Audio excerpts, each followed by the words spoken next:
Okay, Jets. They're in a tough spot here. We're doing our, walkthrough of where the Jets are at right now, what they can do to improve this next offseason, and obviously, they're in a rough spot heading into this season. I mean, they really went all in with the Aaron Rodgers stuff. It obviously worked out horribly. Rodgers, I don't believe has officially been cut yet. Inclination is that he's going to be cut, so we're going to run the numbers as though he has been cut. So that's what we're doing. Let's get into it and talk about where the issues are, how they can maybe get better, what are some silver linings, and just where they're at. So first things first, we got to talk about salary stuff, which isn't horrible. $17 million in what you see right now is $17 million in cap space this next year, and then the following year $70 million in cap space, which is on the low end for a team that finished with getting the 7th overall pick, right? But isn't like a disaster necessarily. Here's where things get really tough. If you look at their dead cap for the next 2 years, it's $55 million in 2025 and $84 million in 2026. So you can't get rid of that. That's stuck. You can maybe get some of this shifted onto just 2025, try and get it as close to now as possible. But the reality is they're going to be paying a lot of money to guys that aren't going to be playing on their team for the next 2 years. There's Aaron Rodgers, the big chunk of that with his 2026 cap hit, the way that contract is structured. So it just is what it is. They went all out to, try and be competitive with Aaron Rodgers. Hey, I'm going to say I don't even think it was a horrible strategy, right? You went for it, you swung big, and you swung and missed, but now you have to adjust and figure out a way to get out of this mess, and the biggest thing that can help them is simply just passage of time. Getting past these next couple of years is the biggest thing that they can do. It's worth mentioning as well, though, we saw Tampa Bay, they signed Baker Mayfield, they had a ton of dead cap from when they, went all in with Tom Brady. They were able to still make the playoffs in the first year after Brady with a bunch of dead cap. The Denver Broncos, just this past year, had a bunch of dead cap with Russell Wilson that they were paying. Drafted Bo Nix, were able to be successful and make the playoffs. So just because you're in a tough spot doesn't mean you can't get better, but they are in a tough spot right now. Here's a couple guys that they can get rid of to help them out potentially. Davante Adams and Allen Lazard, you can cut them. You would save $29 million for Davante Adams. You would save $7 million for Allen Lazard. Feels like those two guys are either going to be traded or cut. Probably cut for both of them, I would assume. It is worth mentioning these will both add on to those dead cap numbers, but at the end of the day, you can't think that way, right? You're either going to pay Allen Lazard, it's about $15 million next year, or you can cut that contract in half, pay him half of it, and then let him walk, and you're saving the money. That's the way you have to think about it, is that's the money that you could save by getting rid of them. That might be a way to try and mitigate some of this, give yourself a little bit more cap space to work with. On top of this, they do have some free agents that they have to consider signing. And again, you look at the dead cap situation, the way I would be viewing things if I'm the Jets is I would essentially say, you know what? 2027 is our year that we're going to try and be competitive again. I know that sucks for fans. I think that's what I would do. In which case, you see this list of upcoming free agents, and the number next to them is how many millions of dollars they're projected to get in free agency.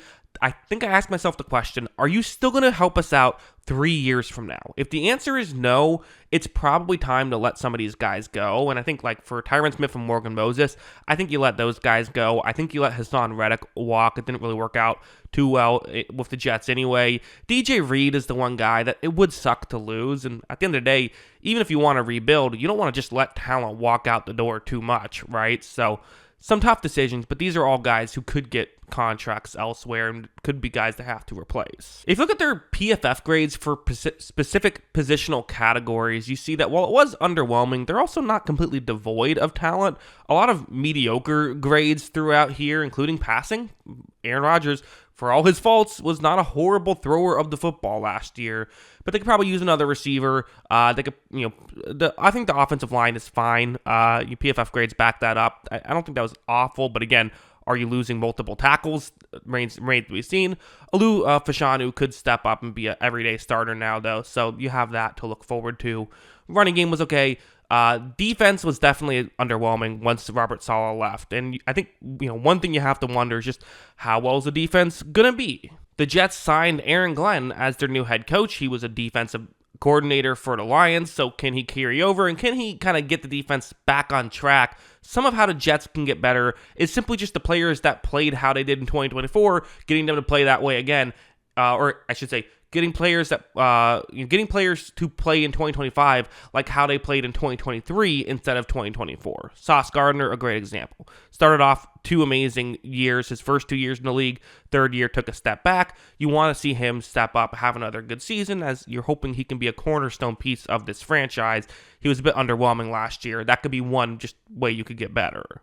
Also, to talk draft capital, this is the one way that they do have a bit of a benefit, I would say. They have a decent amount of draft picks. You see they have a first, a second. Their third is actually pick 92. They've traded away their own third-round pick, but they have another pick in the third round. So a little later there, but you still have their fourth. They have their 2 5s and 2 6s as well. No 7th-round pick. But you get an extra pick in the mix here, essentially, and earlier picks on top of this. Not to mention the fact that they're going to be picking pretty high in each of these rounds because they didn't do that well last year. So, while I'm sure Jets fans are tired of having good draft capital, would love to have bad draft capital, if you are a bad team, it at least is beneficial to not just have high picks, but also have a good number of picks. This is 8 picks. Still could be more as comp picks haven't fully been announced yet. So that's the benefit.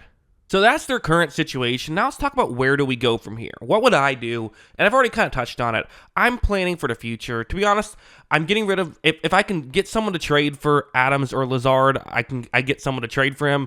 For them, maybe you get a situation where Rodgers goes to the Steelers and he wants Allen Lazard and they'll give you a draft pick for him. Okay, cool. Let's take that. That's step one. I think I find a way to, either way, you're saving $36 million by getting rid of those 2 guys. I think that's what you have to do. I do think you have to have an eye towards the future. Like, you can't be, listen, you went all in. It is what it is. And it was a GM who got fired who did that. So it's a new group of people. You have to be patient here. You can't be just, trying to make something happen.